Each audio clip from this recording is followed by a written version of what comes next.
The transition, after you've given them what you promised, and you can do this through Keynote or through PowerPoint. It is so simple today. Is a transition. You know, so many people say, well, how do I get the sale now? Well, this right here, boom. If you give them the blueprint or, 5 tips on how to lose 10 pounds in 30 days,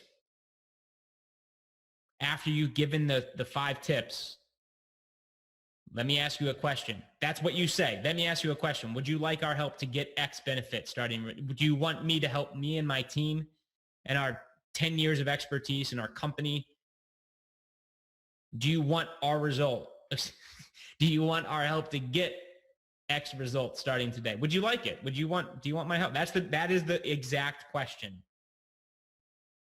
To go from after the content into selling mode. You're going to recap the value that you covered, the 5 tips again, like boom, wasn't that so much fun? Wasn't that awesome? Oh my gosh, yes, yes, yes. Transition, you're pretty much going to go from teacher to marketer. Instead of just giving the facts and the content, again, should be weaving in stories throughout the whole presentation. But really now we're going to get into the marketing side of it. Now we're going to position an offer. Doesn't need to be long, doesn't need to be crazy, just more valuable than the price tag you're asking. And you're going to do this through testimonies, through stories and social proof. You're going to do it through, we'll get to the value in a second, or the stack here, the offer.